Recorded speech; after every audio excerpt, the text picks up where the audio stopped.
What's up, tribe? How you guys doing? Go ahead and hit that subscribe button, and I hope you like this video. This is gonna be your review for young famous and Africans. Ooh, Lord. I always want to put rich in there because they rich. I just always want to say rich in the title. Anyway, but this is season 1, episode 3. So we start this episode off. The ladies are at a tea party. Listen, I love me a good tea party. Okay. It's a nice time, especially when you dress up and all of that. And so, it's Nadia's birthday, but Nadia's going to be out of the country. She's actually going to visit her boyfriend in Mexico. And so, Karen thought that Connie thought that this would be a great opportunity for the ladies to get together, maybe celebrate Nadia's birthday and head on out of the country. Now, a couple of things were interesting in this scenario. First of all, we invited Kaylee, but we also invited Zara.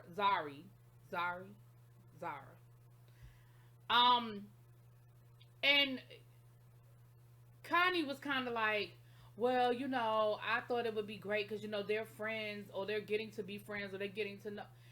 What about that Arabian night party made you think that Nadia and Zara were gonna be friends? When in that scenario thought they was friends? What made you, girl? You just being messy. And then of course Annie is mad at Zara, which I didn't know why she was mad at her at first, because I thought she was mad about thinking that her man wanted her, or they knew each other, or they had a situation. But come to find out, it was a whole different situation. So let's just roll down the list of what had happened down to the tea party. So first of all, Nadia saw Zara and was kind of like, why she here? Why she here, Ike? Why is she here?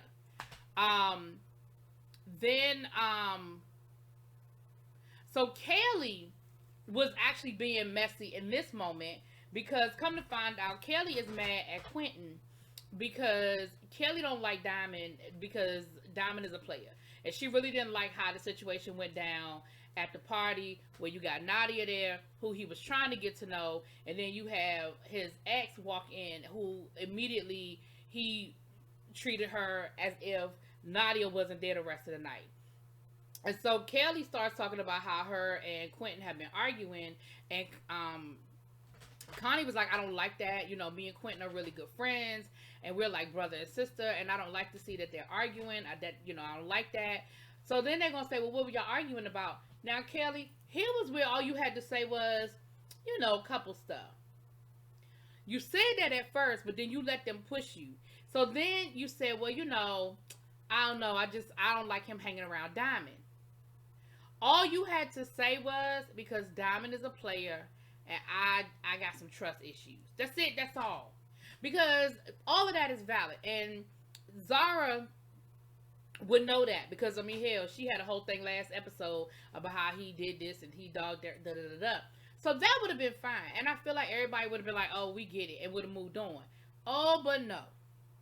You had to go further. And what you had to do was explain how you had a problem with the fact that Diamond invited Nadia while he was trying to flirt with Nadia, get to know Nadia, and try to push up with Nadia. And then when Zara walked in, it was as if Nadia didn't exist. He stopped talking to her. He stopped communicating with her the rest of the night. So now you got Zara and Nadia giving each other the side eye like, damn. And of course, Zara seemed like the type of woman that loves that. Like, she gets off on that shit. Like, she knows that she has Diamond wrapped around her pinky, and every chance she get, she gonna flex that pinky. Then you have Nadia, who was like, girl, like, it's not that serious, we just friends, it is not that deep, but you for real was feeling some kind of way, like we could all tell. And so could Zara. But of course she threw that out there like, but I thought you had a whole boyfriend. Aren't you like getting ready to leave the country to go spend your birthday with your boyfriend? Why are you worried about what Diamond doing? Why is it an issue? And of course, Nadia was like, it's not an issue. I'm just saying it was just kind of weird because we had been talking. He took me with him car shopping. And then later on that night, it is what it is. So now that turned into a whole thing. But Kelly, you the one I'm looking at because you made that messy. You ain't have to open it up like that and put Nadia out there. And if I'm Nadia, I'm giving Kelly the side eye too. Because you just met her too. You don't know her like that. And that seemed messy. That just seemed real messy what she did. So then Annie was like, well, I feel some kind of way too from the other night. And Zara was like, "Well, what I do to you? Like when did me and you have an issue?" And it sort of came out of nowhere. You know how you have conversations in your head and you say stuff and you like in the middle of the conversation, but the people around you are at the beginning. I feel like that's what happened with that. Like in Annie's head, she remembered they were talking about Arabian Night, and so she was thinking about how she felt and what happened and made her feel the way she felt at the Arabian Night party. And everybody was looking at her like, "Girl, what? How did that happen? How did we get here?" And but what she said was she felt some kind of way about the fact that, Zara made some comments about, her dress being too short and her butt hanging out. And she was like, "You don't even know me like that. First of all, once I stood up and I adjusted myself, my dress was fine. Girl, your dress was still. It was tight and it was short. And your bum was hanging out." And Zara was like, "Well, what was I supposed to say? Like, your bum was hanging out. How, I mean, could I have said it nicer? Okay, maybe. But let's not act like I wasn't making accurate statements." But she eventually apologized. I don't think she meant it. I think it was one of those apologies of let's just move on. I don't think it was an apology like I really mean this. I think it was a girl, let's move on. Now on the other side, Swanky is throwing a spa day for the guys. Now, I absolutely love the fact that the guys can have a spa day because generally on these shows, they always show women having spa days. As if men don't like to be pampered and taken care of. Men can get a nice little mani-pedi. Men can get a good facial, massage. They like to relax and drink champagne and eat fruit and stuff. Like, it was nice to see the guys have, like, this whole moment, right? They put on their robes, except for Swanky. Swanky had to bring his own Versace robe. And I feel like that Versace robe is the only thing that was not Gucci that Swanky wore this whole episode. And probably the last episode, too. Now, Swanky, I don't know if Gucci is just your designer of choice or you have some sort of partnership with them. Because everything you wear from head to toe, your drawers are probably Gucci. And I'm here for it. Because I like Swanky.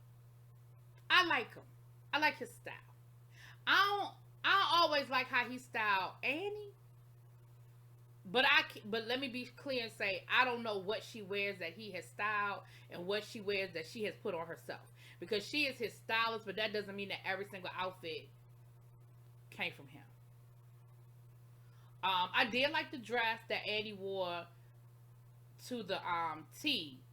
I hate the fact that she got makeup on the dress because you can see the makeup, but I definitely liked the dress. I thought it was really nice. I did not like her Arabian Nights outfit. And I'm not crazy about the dress that she wears at the end of this episode. But I like Swanky. So anyway, Quentin is frustrated because he said that ever since the Arabian Night dinner, his girl is holding out on him. He not getting none. He is sexually frustrated, and it is all Diamond's fault. He wouldn't even shake Diamond's hand when Diamond got there. Diamond was like, "What'd I do?" He was like, "Why y'all mad at me? What did I do? What you mad for?" And the guys explained to him like what happened at the dinner and how, he had Nadia there. Everybody knew that he had been flirting with Nadia and that they were trying to spend some time together. And then Zara walks in, and it is like you can hear the angels singing in heaven, and she comes gliding in her white robe, honey, looking like the queen. And listen, this is how I already know. Diamond said, "But she is. She is the queen." He said, "And no matter who I'm with, when she's around, she's going to always be the queen." I said, "Oh, well, then it ain't no need for..." Listen, Diamond, you doing the right thing, because later on in the episode, Diamond was like, "Listen, I'm a player, and that is just who I am, and is what I am. And yes, I love her, and I would love to be back with her, but I can't be the man she needs, because I'm just a player. Like, that's it. I'm a player, and I don't know if I can stop. I don't know if I want to stop." And I can respect that. Diamond, I can respect that. Because it's clear that Zara is the one that has your heart. You like Nadia. And you will probably treat Nadia really good as far as materialistically, as far as when y'all are with each other and y'all are in each other's face. You will probably treat her really nice. But at the end of the day, you ain't trying to be faithful. If you can't be faithful to this woman who you claim is the love of your life, she's the queen, she's this, she's that, then you can't be faithful to nobody. Like, that's just what it is. So then we see, now Connie felt some kind of way about the whole situation with Quentin and Kelly, and so she calls Quentin to the bar to have some drinks. Now, this scene was one of two things, okay? This scene was either edited like hell, or both of them were doing too much. Because Connie said that she was inviting Quentin to talk to him because it bothered her to hear that him and Kelly have been arguing a lot, and that's her brother, and she wanted to just see what's going on with them and see how she could kind of help. And it bothered her that she doesn't really know Kelly like that. Well, Quentin walks in and he is on 20 almost from the beginning. And he immediately starts going off on her when she was like, what's going on with you and Kelly? I don't like to hear the fact that y'all arguing. He was like, what you mean? What are you talking about?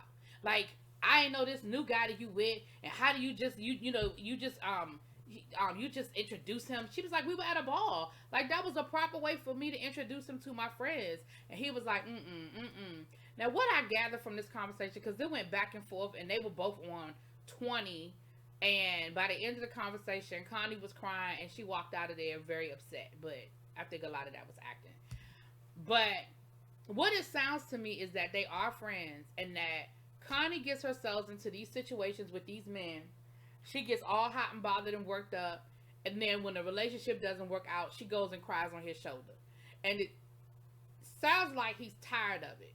And remember what we found out about Connie's new man, that he got a questionable past, right? Illegally, illegal and everything else. And he's younger than her. And I feel like he feels some kind of way because he said something about, you always pulling up in a new Lambo. You always pulling up in a new Lambo. And I feel like the Lambo was figurative of a new man. She took it literally. Like, I don't always have a new Lambo. But I think he was talking about, you always got a new man. And then, they just come out of nowhere. And then when they gone, it's left up to me to pick up the pieces. I'm the person whose shoulder you're going to be crying on.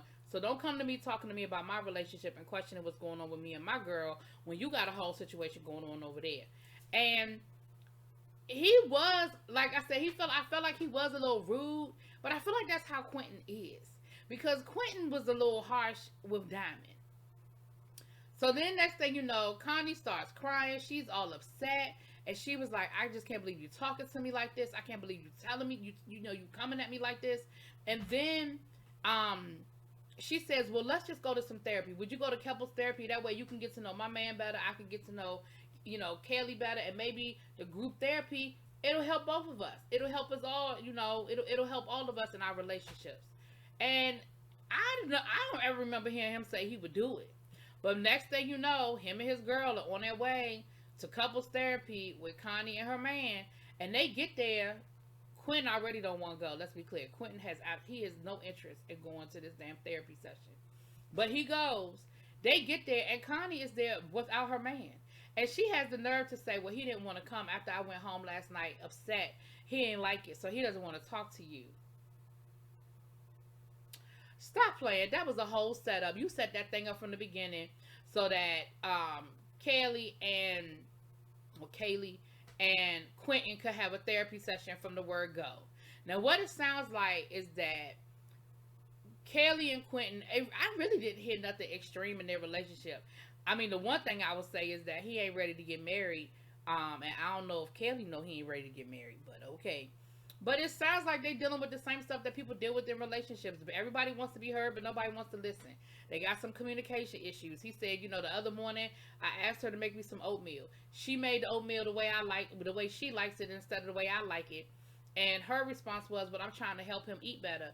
And the doctor was like, yes, but he told you how he wants it. You know how he wants it. And you're taking it upon him yourself to give him what you think he needs instead of what he asked for. And he was like, yeah, that's basically our whole relationship.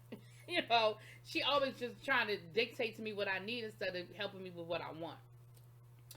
Then he was cutting her off, and the therapist had to stop him from cutting her off. And the therapist was like, well, that might be part of the problem because you always cutting her off, and you always, trying to tell her stuff instead of listening to what she's trying to tell you and letting her finish her thought.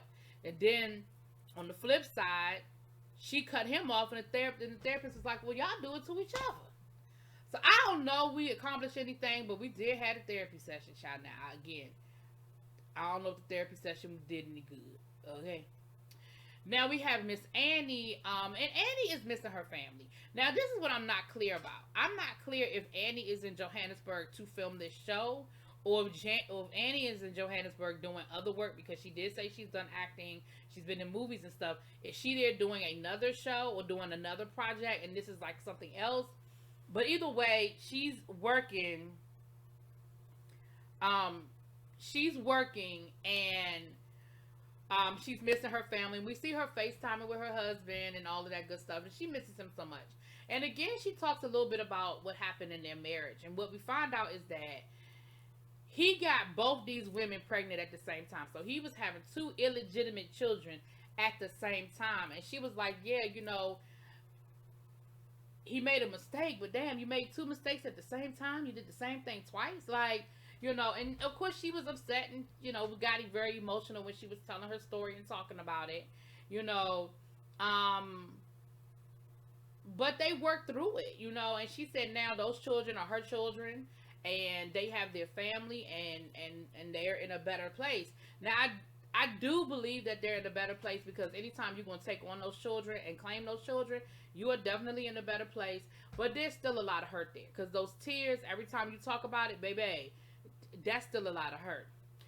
But we see her out having breakfast with Swanky, and he said, Annie has sort of been, a little all over the place since we've been here. I feel like that's cold for something, but I'm gonna just let it stay there.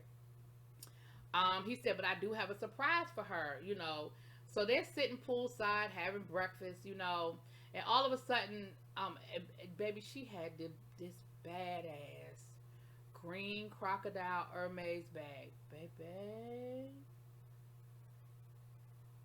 I know that thing cost a pretty penny, but it was beautiful. You hear me? Anyway, all of a sudden, all these roses start coming out, right? All these roses start coming out, and they're beautiful. Oh my gosh, they're so beautiful. And I knew then, I said, her husband is there to surprise her. And next thing you know, here come her husband, and she is so happy to see him. I mean, she is kissing him and licking his bald head and smiling and giggling and climbing in his lap. And I mean, she is so happy to see her husband. And I could tell that there's some love. There is some real genuine love. And what we find out from her husband is that he is here to collect his wife, okay? He didn't say he was there to visit. He is there to collect his wife. It is their 10-year anniversary, and so he is taking her to Sun City. All I know about Sun City is I remember there was a song about Sun City back in the 80s when we were protesting apartheid. And Sun City was like a place where a lot of people went. It was like at the time it was explained to me as like the Las Vegas of South Africa, where a lot of people went to party and vacation. And so they were saying we ain't gonna play in Sun City. Basically, it was an put it in the comments if y'all remember. You gotta be old like me to remember it. But anyway, but he said he's taking her to Sun City, and not only is he taking her there to do something different for their 10-year anniversary, he's gonna ask her to marry him again, to renew their vows. So they get to this restaurant, and they're having a nice dinner. And he was like, you remember the first time I took you to a nice restaurant? And she was like, yeah, I do. He was like, don't say it if you don't really remember. She was like, I remember. He was like, okay, we're going to say the name on 3. And he was like, 1, 2, 3. And they said the same restaurant. And I thought that was so cute. And so, you could just see the history there. You could see the love there. And he started talking to her. He said, he started talking about the affairs and the adultery and what they went through. He said, I cannot imagine how you felt.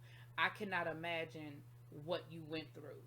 He said, and then I look at you as a mother. I look at you as someone who takes care of our household. He said, I'm alone with the kids for a couple of hours, and I'm ready to pull my hair out. And I'm thinking, how does she do this? And she makes it look so easy and so effortlessly. And, for all the things that you do for us and for our family and, for the kids, and for loving me the way you love me, and for taking me back. And he said, you didn't throw me away. He said, you didn't throw me away. he said, and I want you to know, like, how much I really love you, you know.